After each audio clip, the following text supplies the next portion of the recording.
November 27, 1968. Thanksgiving Day. Firebase Sierra, Central Highlands, Vietnam. Specialist 4 Robert Sanzone watched through the open door of the UH-1 Huey as tracers carved red lines through the morning mist. His M60 machine gun hung from bungee cords, the barrel still warm from the previous insertion. 23 years old, barely 2 months in country, he had already learned what the training never taught him. In a helicopter flying at 1,500 feet over hostile jungle, there is no cover, there is no concealment, there is only the open door, the wind, and the enemy below with weapons pointed upward. The mathematics of survival were brutally simple. Over 10% of all Vietnam War casualties were helicopter crew members. Of the 6,175 Americans who died in helicopter operations, 2,704 were aircrew. And among those aircrew, door gunners represented the highest casualty rate of any aviation position. They sat in open doorways, fully exposed, armed with 30-pound machine guns, tasked with suppressing enemy fire, while their aircraft hovered at the most vulnerable moment of flight: the landing. What none of them knew during those first insertions was that they were not just fighting an enemy. They were fighting physics, tactics, and a fundamental truth about helicopter warfare that would take years to fully understand. The door gunner position was not designed to be survivable. It was designed to be effective, and effectiveness, in the calculus of war, often demands sacrifice. The journey to understanding why door gunners did not survive Vietnam begins not in the jungles of Southeast Asia, but in the design requirements of the Bell UH-1 Iroquois helicopter. When the United States Army first deployed the Huey to Vietnam in 1962, it arrived as a utility helicopter, unarmored, lightly armed, built for medical evacuation and troop transport in bay. What military planners assumed would be a limited advisory role. The original HU-1 designation stood for helicopter utility. The crews quickly shortened it to Huey, and the nickname stuck. The early Hueys flew without dedicated door guns. Crews improvised with whatever weapons they could mount. M1 carbines, M14 rifles. M16 rifles held out the door by soldiers hoping to suppress ground fire.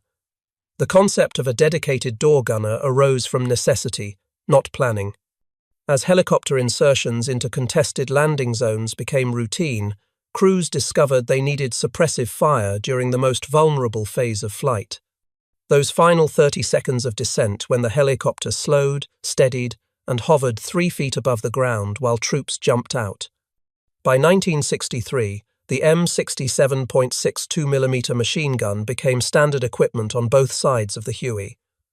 The M60 weighed 24 pounds unloaded. Add the ammunition, and a door gunner was managing over 200 pounds of weapon system. The gun could fire up to 700 rounds per minute. In practice, gunners fired in controlled bursts, conserving ammunition while maintaining suppressive fire. The weapon was mounted on a pintle at first, a swiveling post that gave limited range of motion. As the war progressed, crews switched to bungee cords suspended from the cabin ceiling. The cords supported the weight while allowing the gunner full freedom of movement. This evolution seemed like an improvement. More flexibility meant better coverage. Better coverage meant more effective suppressive fire, but it also meant something else. It meant the door gunner had to lean farther out of the aircraft to engage targets. It meant more exposure, more vulnerability. The very adaptation that made them more effective also made them easier to kill.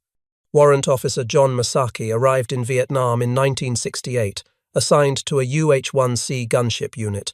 He completed door gunner school and crew chief school stateside, learning to maintain the helicopter and operate the M60. Nothing in that training prepared him for the reality. In a later interview, he described his first combat insertion. The noise made conversation impossible. The vibration from the rotor blades above, the engine roar, the wind screaming through the open cabin. Then the aircraft commander gave the signal, and they descended toward the landing zone. The door gunners on each side opened fire. Masaki squeezed the trigger, and the M60 roared. spent casings and belt links ejected into a canvas bag attached to the gun, preventing them from being sucked into the rotor system or falling on troops below. He aimed at the tree line, watching his tracers, every fifth round glowing red, arc toward the jungle, firing before you see the enemy, firing to keep the enemy suppressed. Firing because the moment you stop firing is the moment they have time to aim. The sound of incoming fire was different from outgoing.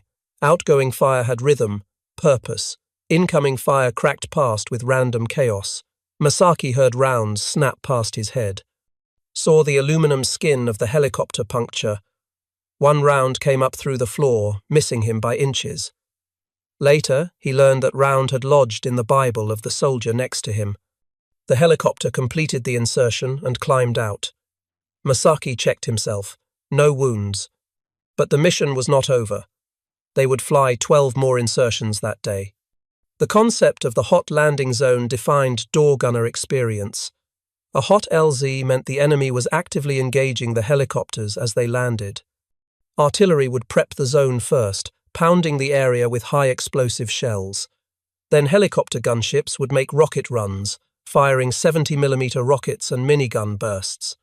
Finally, the slicks, the troop carrying Hueys, would come in. 8 to 10 helicopters in formation, carrying 60 to 80 soldiers total. The door gunners on the slicks would open fire as they descended, suppressing any remaining enemy positions. In theory, this preparation reduced risk. In practice, the North Vietnamese Army and Viet Cong learned to wait. They dug fighting positions with overhead cover. They positioned troops in concealed locations with clear fields of fire toward the landing zone. They learned the helicopter approach patterns. And most critically, they learned to concentrate fire on the helicopters themselves, rather than the troops they carried. A downed helicopter meant a crashed aircraft, probably wounded crew, definitely a valuable prize to be captured or destroyed. It meant other helicopters would have to attempt rescue, creating more targets.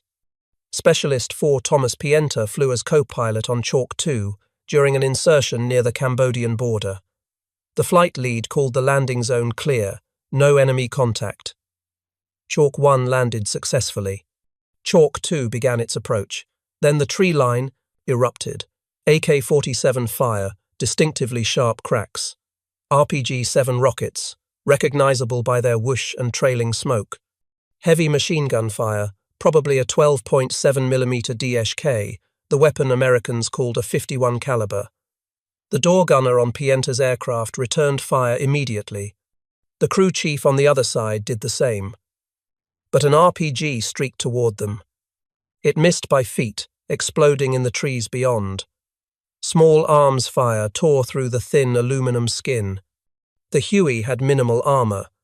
The pilots sat in armored seats, but only because lessons learned from previous casualties demanded it. The door gunners had no such protection. They wore flak vests designed to stop shrapnel, not rifle rounds. Some wore ceramic body armor plates, nicknamed chicken plates, 22 pounds of chest-shaped protection worn inside the flak jacket. But the plates only covered vital organs. Arms, legs, head, all remained exposed. Pienta's helicopter took multiple hits. He heard the distinctive sound of rounds punching through aluminum, felt the shudder as hydraulic lines were severed. The aircraft commander fought the controls as the Huey lost altitude. They crashed short of the landing zone. Pienta survived with injuries, the door gunner did not. An AK-47 round had struck him in the head during the descent. He was 19 years old, 3 months in country. The exposure factor defined door gunner mortality. Consider the physics. A helicopter in the landing phase flies at 10 to 15 knots, roughly 12 to 17 miles per hour. It descends at 300 to 500 feet per minute. At this speed and descent rate, the aircraft becomes a relatively stable target for ground fire. The door gunner, standing in the open doorway or sitting on the edge of the deck, presents a clear silhouette against the sky.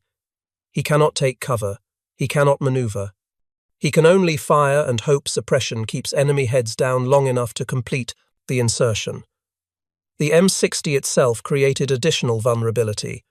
To engage targets effectively, the gunner had to expose himself, lean out, extend the weapon, track targets as the helicopter moved.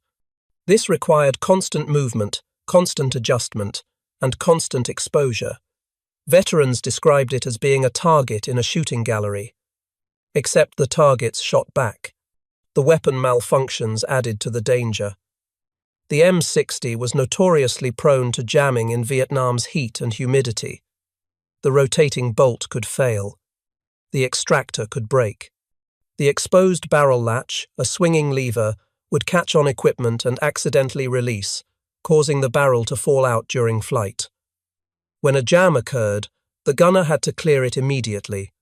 This meant taking attention away from the enemy, taking hands off the weapon, working the problem while hostile fire continued. Warrant Officer Ron Timberlake commanded Chalk 6 during the same operation where Pienta crashed. Timberlake heard the radio call that Chalk 2 was down. He heard the flight leader abort the remaining insertions. But Timberlake saw wounded Americans on the ground. He made a decision that would earn him the Silver Star. He brought Chalk 6 back into the landing zone. The approach was 90 degrees off the planned axis, directly facing the enemy battalions firing from the tree line. Timberlake's door gunners opened fire as they descended. M60 machine guns hammering, trying to suppress multiple enemy positions simultaneously. RPG rounds whooshed past the helicopter. Small arms fire punched through the aircraft. The gunners kept firing, kept exposing themselves, kept doing the job. Chalk 6 landed. 10 wounded Americans scrambled aboard. The North Vietnamese concentrated fire on the stationary helicopter. 30 seconds felt like 30 minutes. Finally, fully loaded, Timberlake lifted off. Both door gunners had been hit. One wounded but functional, one killed during the ground time. The helicopter made it back to base trailing hydraulic fluid and smoking. The casualty mathematics became unavoidable by late 1963. Intelligence officers at every aviation unit tracked the numbers. Door gunners were being killed and wounded at rates that exceeded infantry machine gunners. This seemed counterintuitive. Machine gunners on the ground were high-priority targets. Enemy forces specifically targeted them because of the weapon's effectiveness. Yet door gunners, supposedly protected by being in an aircraft, were dying faster. The reason became clear through combat analysis. Ground-based machine gunners could use cover. They could take advantage of terrain. They could shift positions between engagements. They operated as part of a larger unit that provided mutual support and security. Door gunners had none of these advantages. They flew in predictable patterns toward known landing zones. They operated from platforms that could not stop, could not take cover, could not maneuver effectively at low altitude, and they were silhouetted against the sky, visible from hundreds of meters away. The Army began studying door gunner tactics in detail by mid-1964. Training was formalized. Schools were established. But training could only do so much. The fundamental problem was not training. It was mission profile. Helicopters conducting combat assaults had to fly low, had to fly slow, had to hover in or near the landing zone. These requirements created vulnerability that no amount of training could eliminate. Captain Robert Scholle commanded a rifle company during operations in the Central Highlands.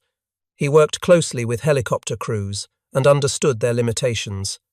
In a post-war interview, he described watching insertions from the ground. The helicopters would appear, flying in formation. The door gunners would be clearly visible in the open doors, weapons extended. As the aircraft descended, you could see the gunners leaning out, firing, trying to cover every possible threat sector. Then the aircraft would touch down or hover, and the troops would jump. During those final seconds, the door gunners were the only thing standing between his men and concentrated enemy fire. They drew fire. They took fire. They died doing it. But they kept his soldiers alive long enough to get boots on the ground. The weapon load made survival even more difficult.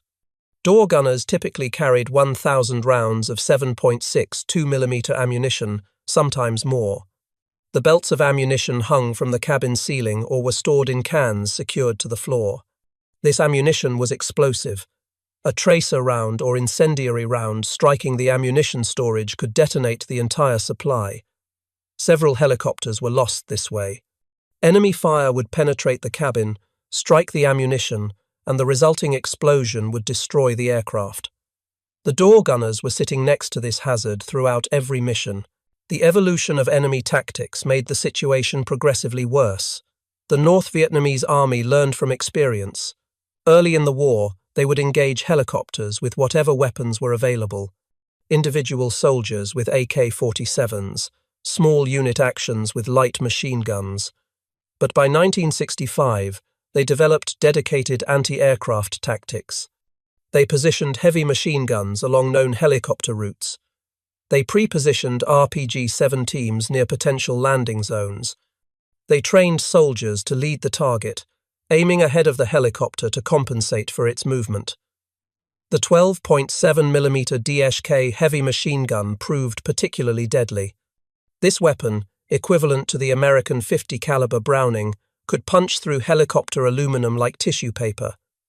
It had range, it had penetration, and it had rate of fire sufficient to track moving aircraft. The North Vietnamese would position these weapons on hills overlooking valleys where helicopters had to fly.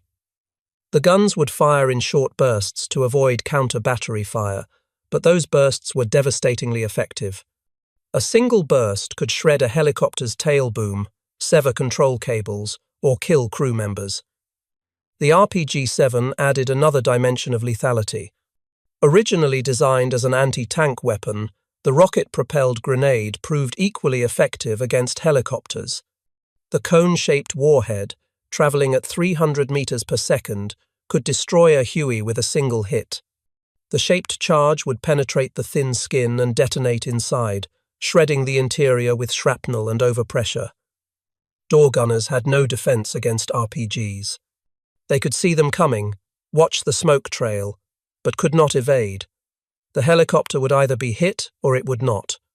Luck, not skill, determined survival. By 1966, over 11,800 helicopters of all types had served in Vietnam. Approximately 5,000 were destroyed, almost all by hostile fire. These numbers meant that roughly 42% of all helicopters sent to Vietnam were shot down or damaged beyond repair. For crew members, this created a statistical certainty. Fly enough missions and you would be shot down. The only question was whether you survived the crash and subsequent combat. Door gunner Michael Hallman flew with the 281st Assault Helicopter Company. He described a typical mission profile. 15 Hueys would fly into the A Shau Valley, a known hotspot near the Laotian border. They would fly out with 6 or 7. The others would be shot down or so badly damaged they had to divert to other bases for emergency repairs. He once flew on a helicopter whose engine quit mid-flight. The pilot managed an emergency landing in what Hallman described as the middle of nowhere. They waited for rescue, completely exposed, while friendly forces scrambled to reach them before the enemy did. The psychological impact of this constant danger created what medical personnel called combat stress reaction. Door gunners flew multiple missions daily, typically 4 to 6. Sometimes more during major operations. Each mission meant 30 minutes to 2 hours of potential combat. Morning insertions, afternoon resupply, evening extractions. The cycle repeated daily for the 1-year tour of duty. There was no rear area for door gunners. Every flight could be their last. The close quarters of helicopter combat made casualties even more traumatic. In ground combat, soldiers often did not see the moment a comrade was hit. In helicopters, the crew was confined to a space roughly 10 feet by 6 feet. When a door gunner was hit, everyone saw it, heard it, felt it. The crew chief sitting across from the door gunner watched him die. The pilots heard the impact. The soldiers being transported witnessed the horror. There was nowhere to look away. No way to process it before the next mission began.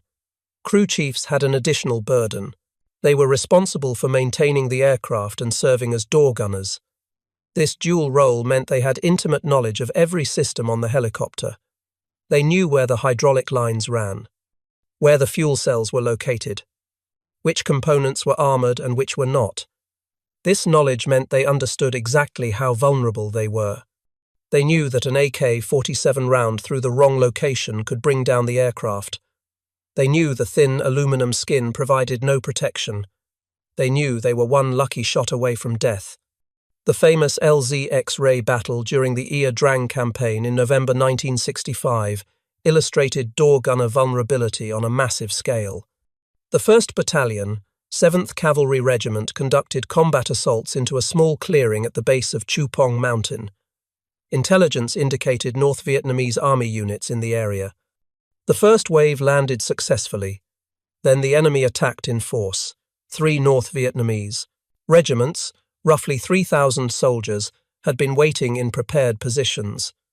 The helicopters continued flying insertions into the landing zone throughout the day. 16 Hueys per wave, making the 34-mile round trip to pick up more troops. Every insertion came under increasingly heavy fire.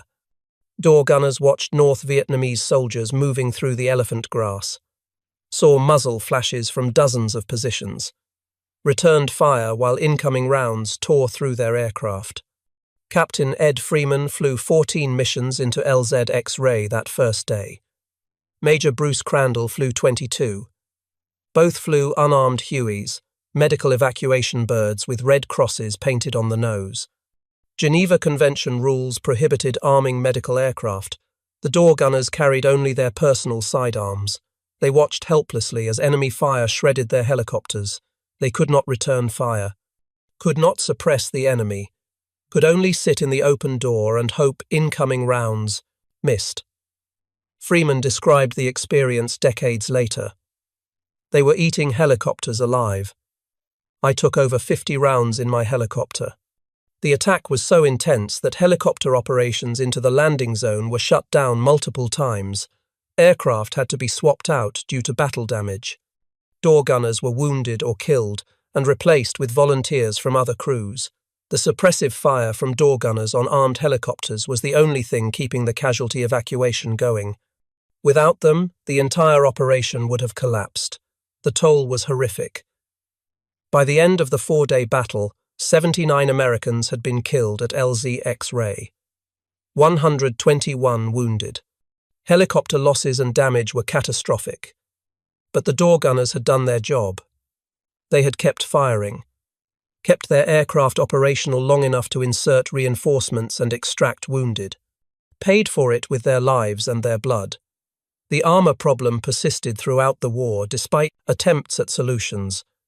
Engineers developed various armor kits for Hueys, ceramic plates that could be bolted to the floor, additional armor for pilot seats, armored fuel cells that could survive small arms fire. But adding armor meant adding weight. Adding weight meant reducing payload. A Huey could carry 8 soldiers or 6 soldiers plus armor. Commanders faced impossible choices. Protection for the crew or capacity for the mission. Most units chose capacity. The mission came first. Door gunners understood this. They knew the priorities. Getting troops into the fight mattered more than protecting the crew. Extracting wounded mattered more than crew safety. The mission always came first, so they flew without adequate protection.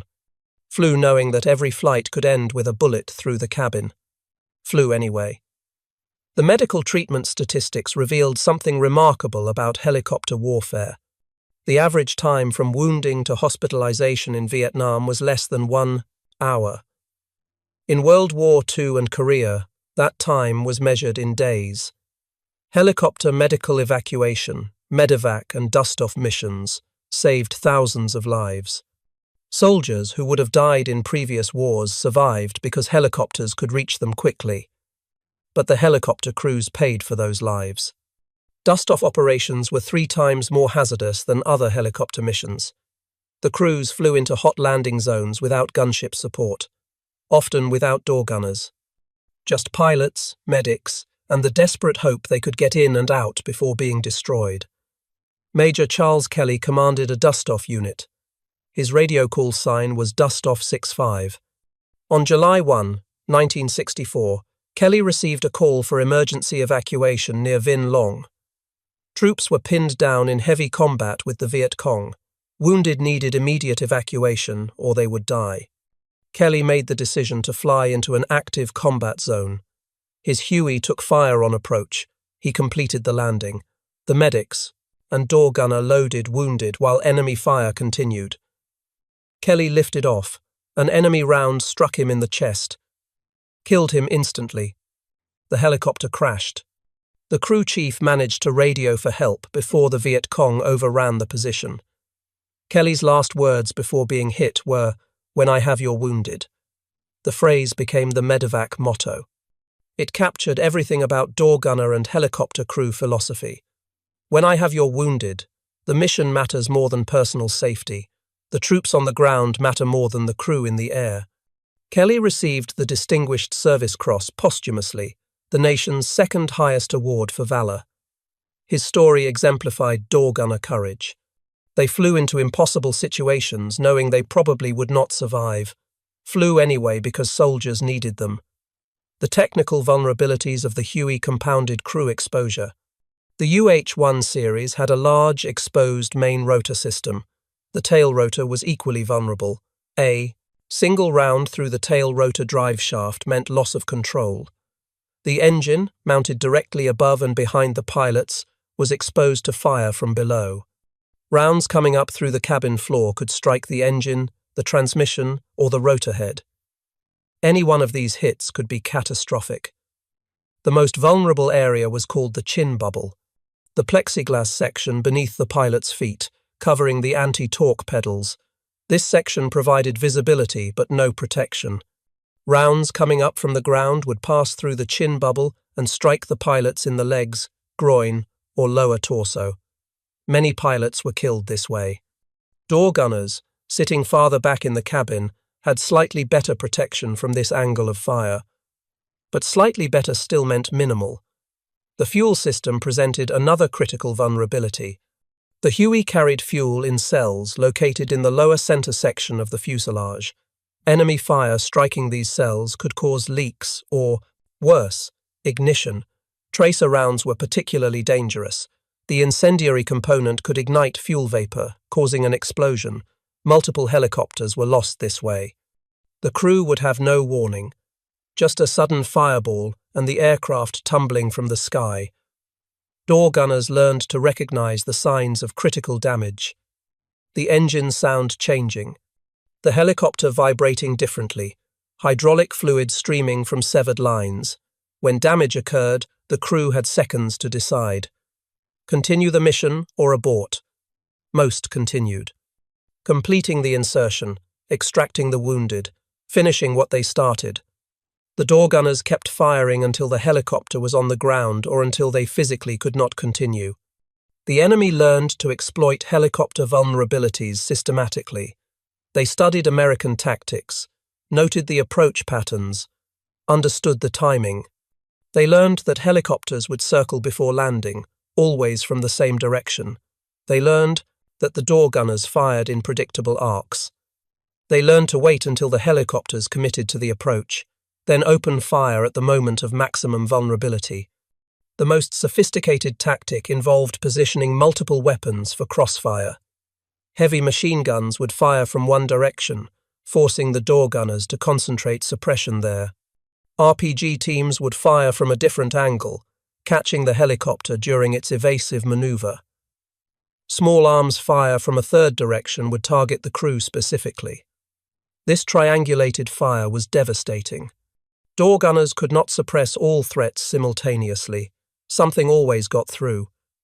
By 1967, North Vietnamese anti-aircraft capabilities had evolved to include dedicated anti-aircraft artillery, 23mm Zu-23 cannons, 37mm guns, even surface-to-air missiles in some areas. These weapons transformed helicopter operations from merely dangerous to nearly suicidal.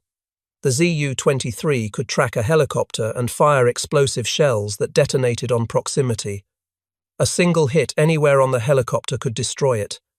Door gunners had no defense. They could not suppress these positions with M60 fire. They could only hope the pilot saw the threat in time to evade. The psychological preparation for door gunner duty was minimal. Soldiers went through aircraft maintenance school if they were crew chiefs. Door gunner school lasted a few weeks. Marksmanship training, aircraft systems, survival procedures, then Vietnam. The training could not replicate the reality, could not prepare them for the sound of rounds punching through aluminum inches from their heads, could not prepare them for watching the soldier across from them take a round in the throat, could not prepare them for the absolute helplessness of being a target with nowhere to hide. Victor Renza arrived in Vietnam as a specialist assigned to the 4th Infantry Division.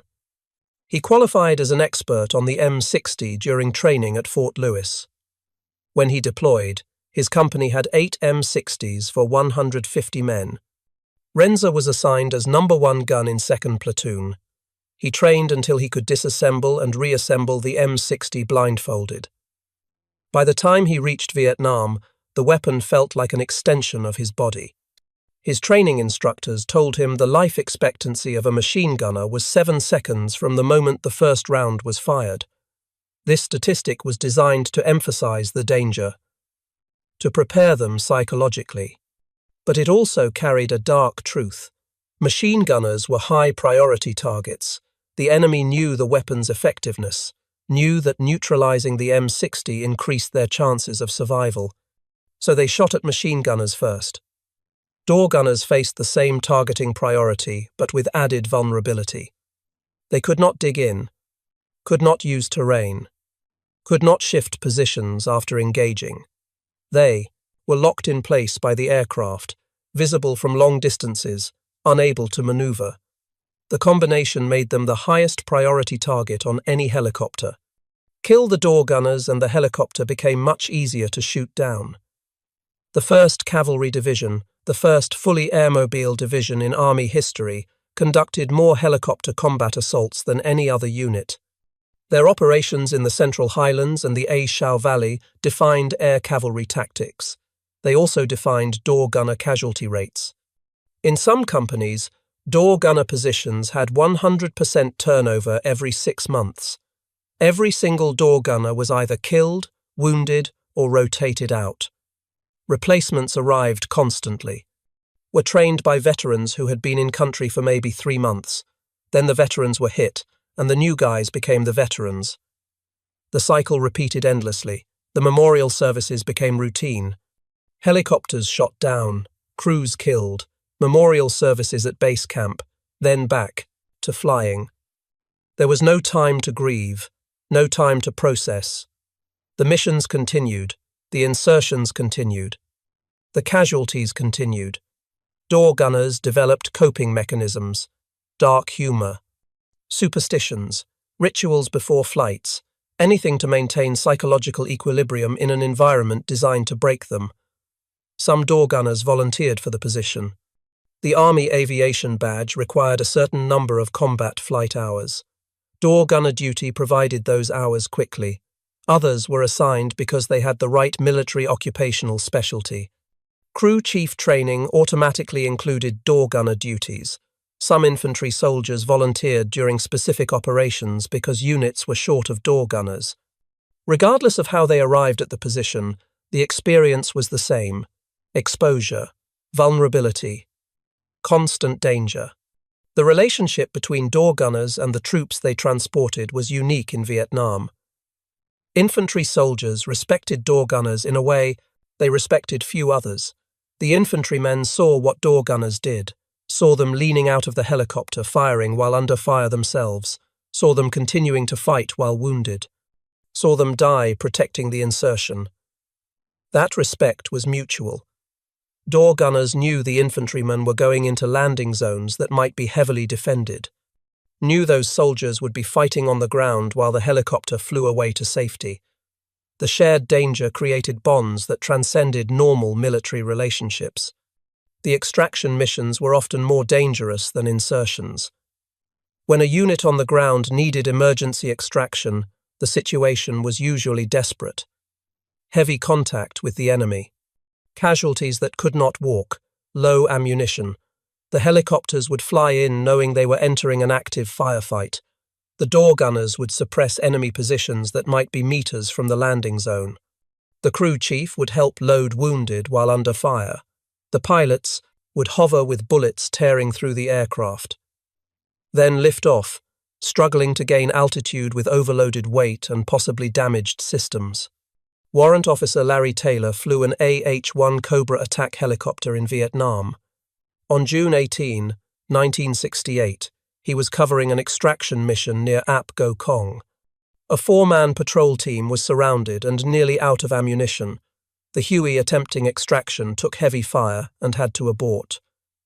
Taylor saw the situation deteriorating.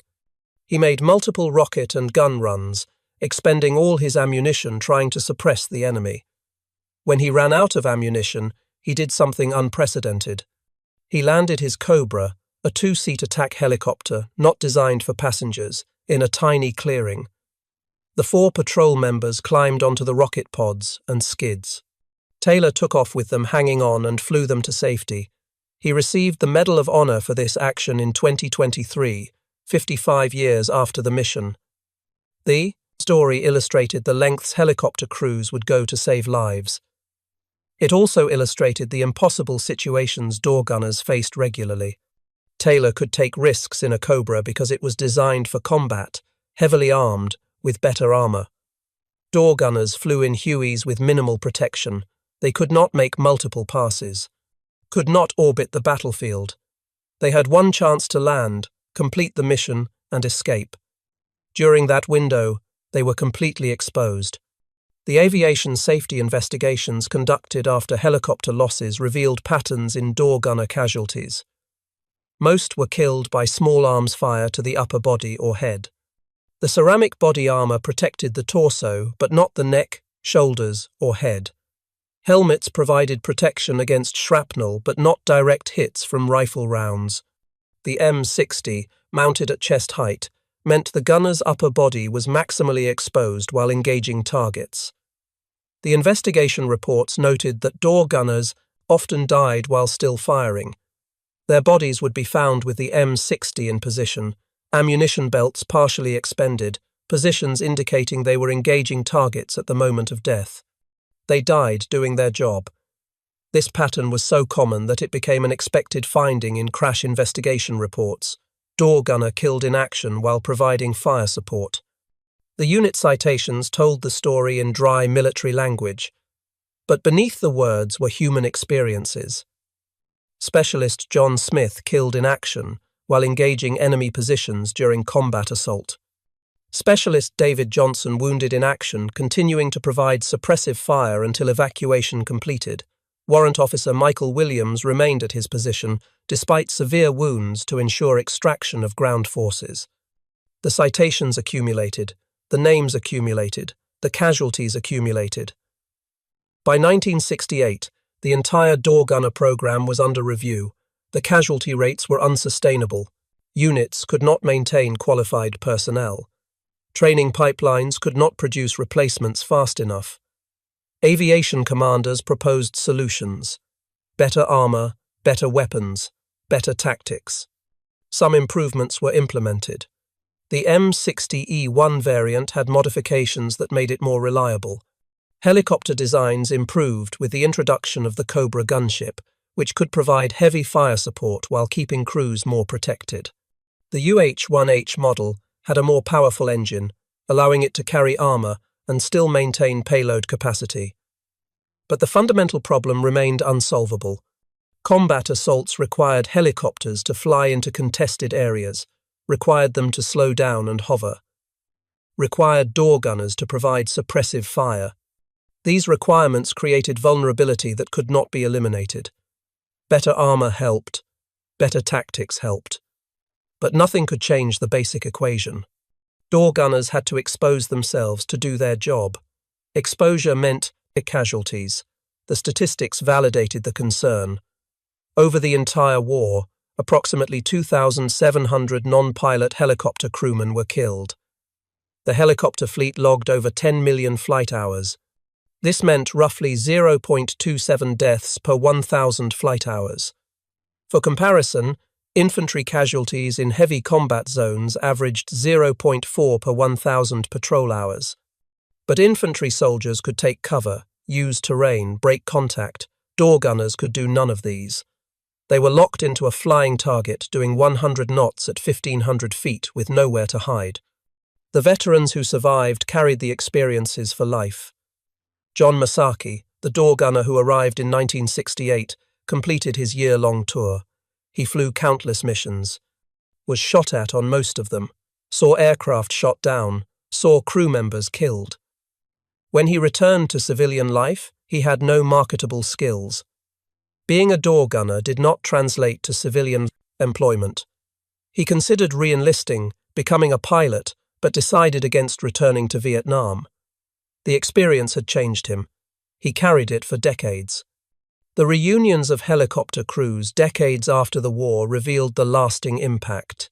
Survivors would gather and talk about specific missions, specific landing zones, specific moments when they should have died but somehow survived.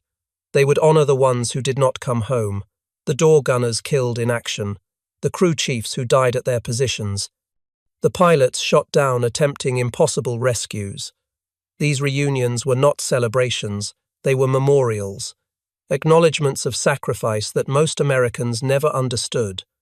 The Vietnam Helicopter Pilots Association maintains detailed records of all helicopter operations in Vietnam. Their database includes 7,013 Hueys that survived the war out of over 11,000 deployed, 42% destroyed. The database lists 6,175 total deaths in helicopter operations, 2,202 pilots, 2,704 aircrew, 1,269 passengers. The aircrew category includes door gunners, crew chiefs, and other non-pilot positions. Door gunners were the majority. These numbers exist in military archives and historical databases, but they represent individual humans, 19-year-olds who graduated high school and were drafted, 22-year-olds who volunteered because they wanted to fly, 25-year-olds on their second tour because they felt obligated to serve. Each number was a person with a family, dreams, a future that ended in a landing zone in Vietnam. The door gunner position remained throughout the war despite the casualties. The mission required it.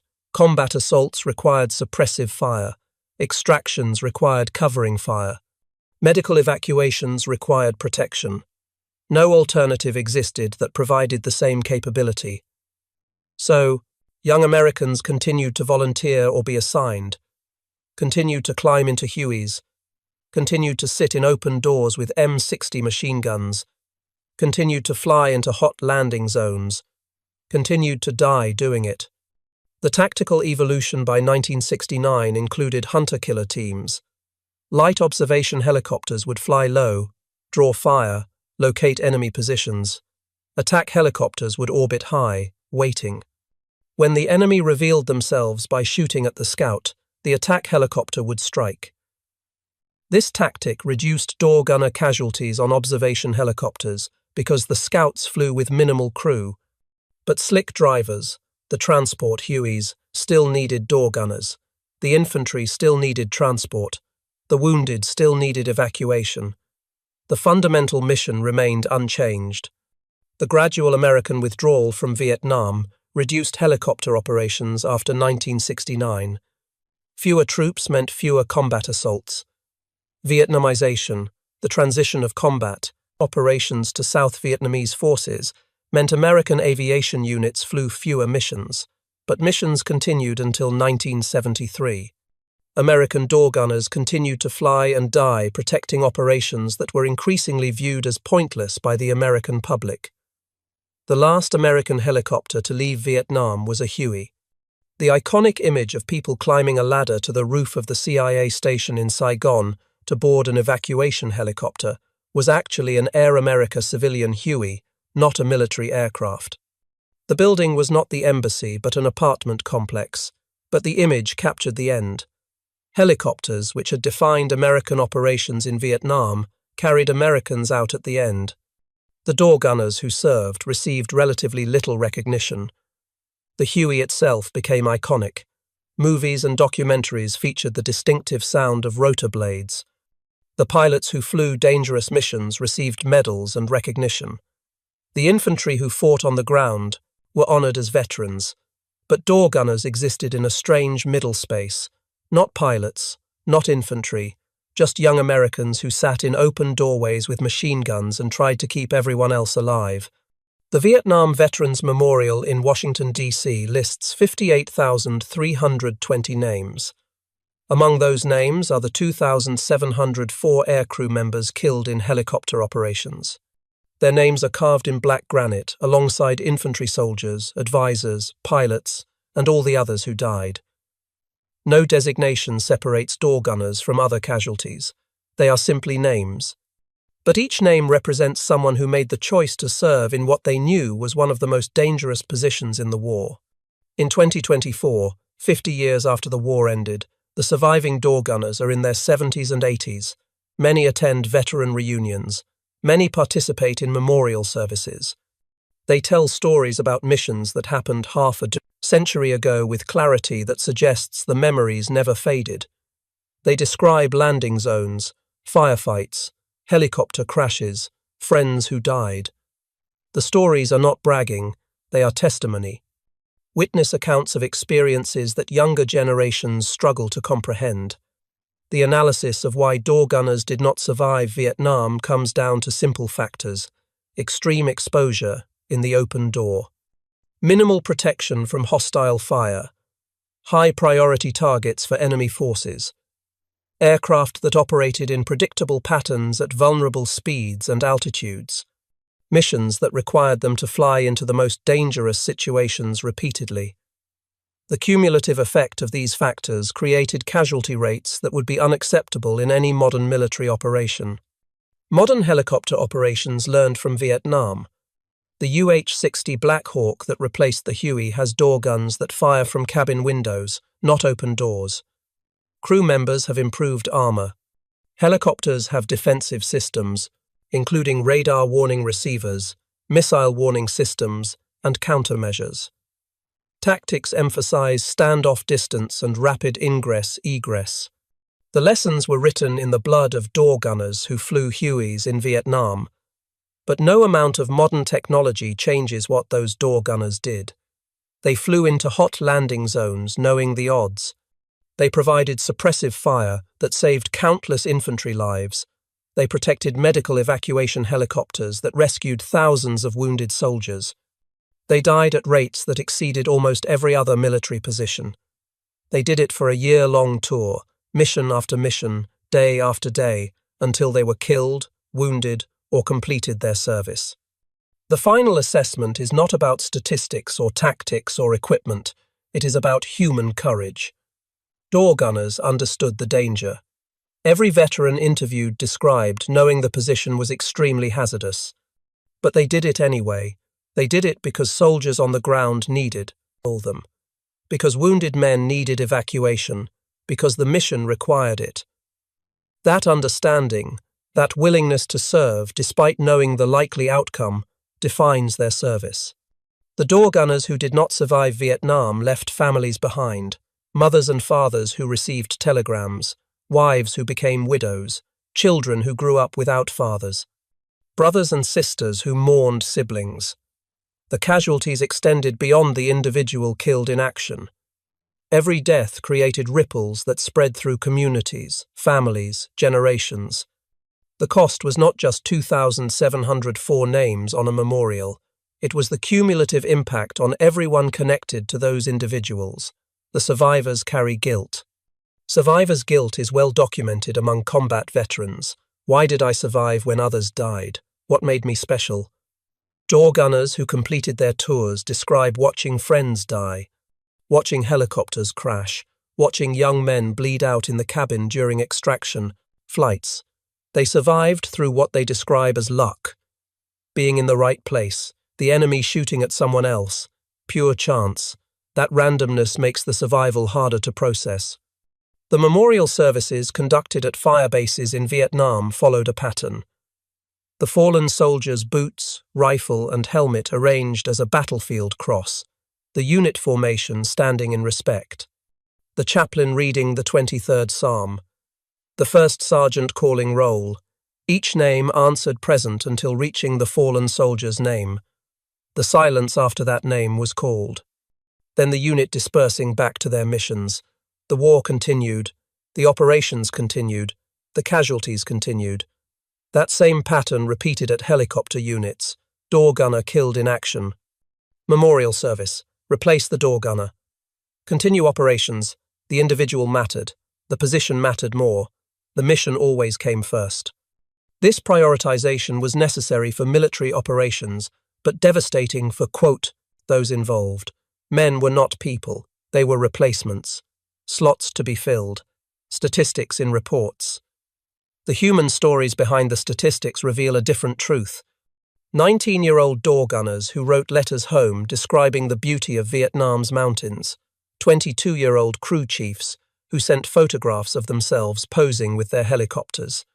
25-year-old veterans on second tours who knew exactly how dangerous it was but went anyway. These were not statistics. These were Americans who served their country in an extremely hazardous role and paid the ultimate price. The question of why door gunners did not survive Vietnam has a simple answer. They were placed in an impossible tactical situation, required to operate from open doorways on slow-moving, low-flying aircraft, required to engage enemies who had time to prepare, had concealment, had weapons specifically effective against helicopters, required to do this mission after mission, day after day, for a year. The mathematics of probability ensured high casualties, not because door gunners lacked courage or training or equipment, because the mission itself was inherently unsurvivable at the scale and frequency it was conducted. The legacy of Vietnam door gunners exists in military aviation doctrine. Every helicopter crew training program teaches lessons learned from Vietnam. Every tactics manual includes sections on minimizing exposure during insertions and extractions. Every equipment decision weighs protection versus capability. The door gunners of Vietnam paid the tuition for those lessons. Their sacrifice educated generations of aviators who followed. In the final analysis, the door gunners who served in Vietnam represent a specific kind of courage, not the courage of charging an enemy position or holding a defensive line, but the courage of strapping into a helicopter knowing that your position makes you a target, knowing that the aircraft will fly into dangerous areas repeatedly, knowing that your job is to expose yourself to enemy fire so that others can complete their mission. That courage, sustained over a year-long tour through hundreds of missions, deserves recognition and respect that it has rarely received. The memorial at Fort Rucker, Alabama, the home of Army aviation, includes a section dedicated to Vietnam helicopter operations. The memorial lists all aviation units that served, all major operations, all significant battles. Among the names are door gunners, crew chiefs, the men who sat in open doors with machine guns. Their names are there alongside pilots and aircraft commanders. Equal recognition for equal sacrifice. But the truest memorial exists in the hearts of those they saved. The infantry soldiers who got into hot landing zones alive because door gunners suppressed enemy fire. The wounded who survived because door gunners protected the medical evacuation helicopters. The reconnaissance teams extracted from impossible situations because door gunners kept firing until the last second. Those veterans remember. They know what door gunners did. They know the price paid. 50 years after the fall of Saigon, the last door gunners of Vietnam are fading. Age and time claim what enemy fire did not. Soon there will be no living witnesses to those experiences. No one who can describe the sound of an M60 firing in a Huey cabin. No one who remembers the exact fear of descending into a hot landing zone. No one who carries the physical and emotional scars of that service. But the record remains, the casualty reports, the unit histories, the personal letters saved by families, the oral histories collected by researchers. These documents preserve the story. They tell of young Americans who served in one of the most dangerous positions in one of America's longest wars. They tell of courage sustained under impossible circumstances. They tell of sacrifice given freely despite knowing the cost. The door gunners of Vietnam did not survive because they were not meant to survive. The tactical situation was designed for effect, not safety. Their mission was suppressive fire at the most vulnerable moment of helicopter flight. Success meant keeping the enemy's heads down long enough for the mission to complete. Their survival was secondary to mission accomplishment. They understood this. They did it anyway.